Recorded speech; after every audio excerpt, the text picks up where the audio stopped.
Halo semuanya, kembali lagi bersama kita di Om Editor.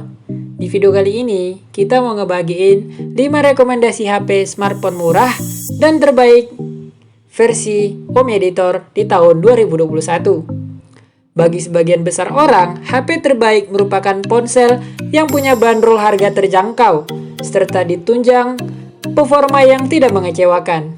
Beberapa di antaranya memiliki kelebihan mulai dari kamera, material yang digunakan, chipset yang kencang, sampai dengan baterai gede yang turut mendukung pengisian daya cepat.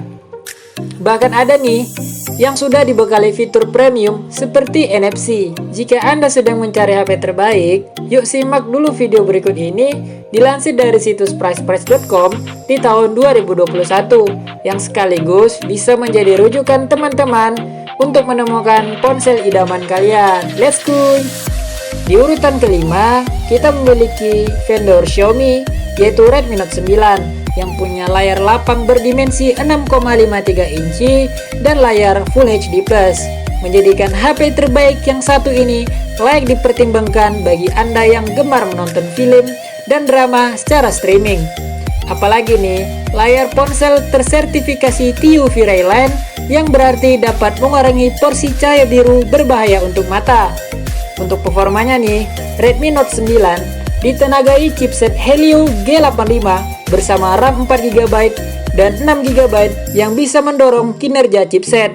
Karena itu, perangkat juga bisa menjalankan game-game ringan dan online tanpa nge-lag. Bahkan, Xiaomi turut membekali ponsel dengan baterai jumbo sebesar 5020 mAh, sehingga perangkat bisa bertahan seharian tanpa perlu isi ulang daya. Wow sekali! Di urutan keempat, kembali lagi nih dengan vendor Xiaomi seri M, siapa lagi kalau bukan Poco M3. Diperkenalkan di Indonesia sebagai the new entry level killer karena menurut Country Director Xiaomi Indonesia, Alvin V, dia mendobrak standar spesifikasi smartphone entry level di Indonesia, termasuk dari segi desain. Poco M3 di Indonesia dipasarkan dengan harga retail mulai dari Rp1.899, varian 4GB dan internal 64GB, dan juga Rp2.299 yang varian 6GB dan internal 128GB. Poco M3 menawarkan desain yang menarik di bodi belakangnya. Sebagian menyebutnya mirip dengan karakter dari game Among Us. Hal ini karena desain bingkai kamera belakang yang unik dengan pilihan warna Power Black, Cool Blue, dan juga Poco Yellow. Permukaan bodi belakangnya mempunyai desain bertekstur yang dilihat lebih dekat dengan desain material kulit, meskipun bukan. Bodi Poco M3 termasuk tipis dan ringan meskipun punya baterai berbobot 6000 mAh. Di bagian depan terlihat layarnya punya desain poni yang sudah terbiasa dijumpai di Indonesia. Bukan cuma desain yang unik, layar juga jadi keunggulan dari Poco M3 untuk bersaing dengan merek-merek lain di kelasnya.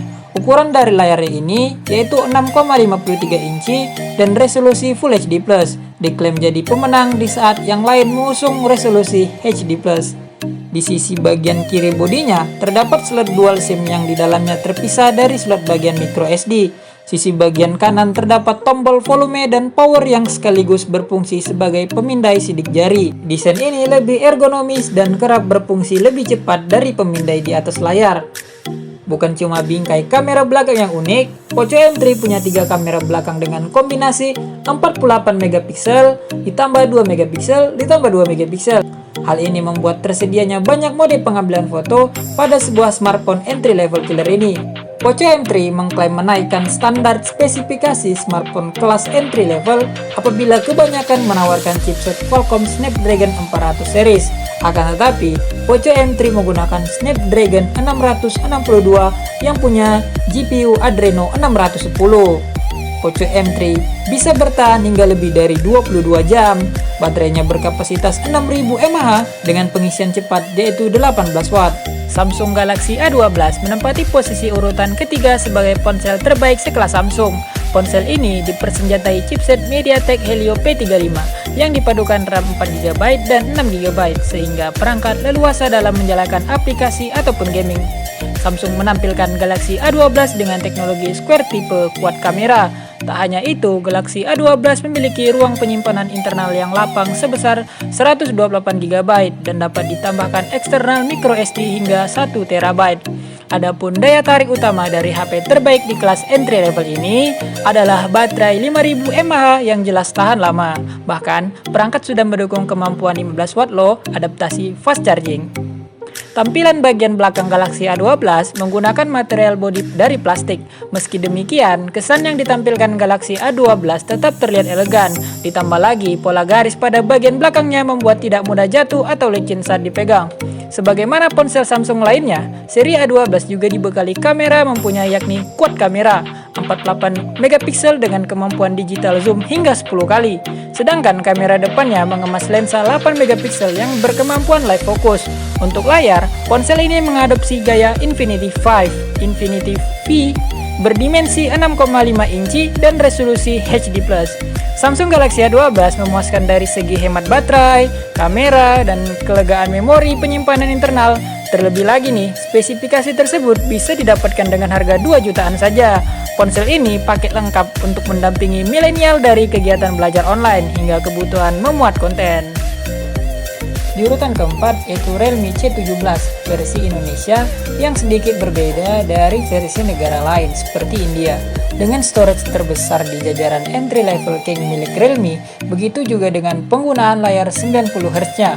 Pertama kali dirasakan di seri C Realme. Mengingat dalam waktu berdekatan sebelumnya, Realme juga merilis seri Realme C15 series yang belum memiliki layar 90Hz. Apakah Realme C17 sangat menarik untuk dimiliki bagi kaum mendang-mending?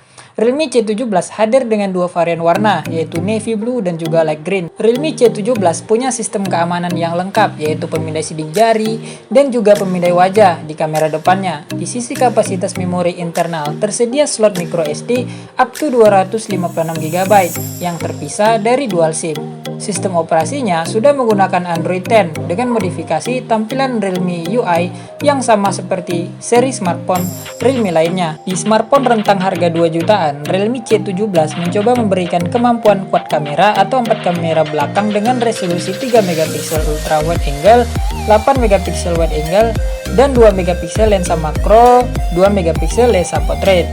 Pengguna smartphone di rentang harga tadi tidak akan lagi merasa tertinggal dari perkembangan spesifikasi smartphone saat ini. Realme C17 juga memiliki mode Nightscape untuk bermain fotografi malam. Realme C17 dibekali dengan chipset Qualcomm Snapdragon 460 dan layar HD+. Yang menariknya nih, didukung kapasitas RAM sebesar 6GB sehingga kuat bermultitasking tanpa takut kehabisan RAM. Daya tahan baterainya juga luar biasa karena Realme C17 menggunakan chipset yang hemat daya serta baterai besar. Pengguna akan mendapatkan baterai sebesar 5000 mAh dengan fitur pengisian cepat 13 watt. Bahkan, baterainya bisa bertahan hingga 22 jam. Realme C17 sangat menarik sekali untuk pengguna yang mencari smartphone di rentang harga 2 jutaan tapi tidak punya kapasitas RAM dan memori internal besar serta layar 90Hz. Jadi, pengguna bisa membuka banyak aplikasi tanpa takut lelet. Di urutan terakhir yaitu urutan kelima, kita ada HP Kerehore dari Infinix Note 8. Dijual dengan dua varian storage yang berbeda untuk varian RAM 6GB internal 64GB dan 6GB internal 128GB. Infinix Note 8 hadir dalam balutan warna biru, hijau, dan abu-abu. Dengan bobot yang lumayan ringan, membuat ponsel ini nyaman berada dalam genggaman. Tampilan ponsel ini terbilang cantik, itu berkat lapisan belakangnya yaitu glossy, menyerupai kaca berpadu dengan motif potongan berlian di bagian bawah. Infinix Note 8 mengadopsi dual punch hole. Di sana bersemayam dua kamera selfie yang memiliki ukuran 16 megapiksel dan 2 megapiksel. Sementara 4 kamera menghiasi bagian belakang dengan sensor utama berukuran 64 megapiksel. Layarnya sebesar 6,9 inci beresolusi HD+. Terasa lapang dan cukup asik untuk dipakai menonton film.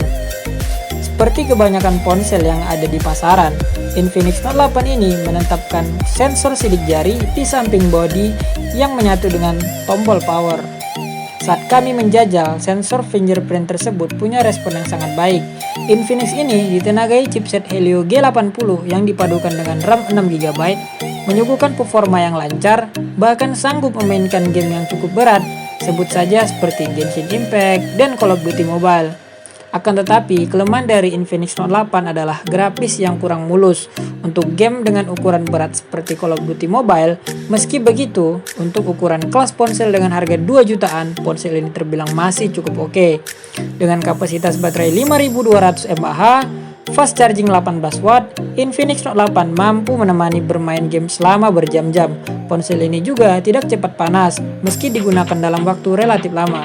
Nah, itulah tadi pengalaman dari Infinix Note 8. Dari daya tahan baterai menjadi poin plus di HP ini. Grafik yang dihasilkan untuk ukuran kelasnya ya cukup oke lah.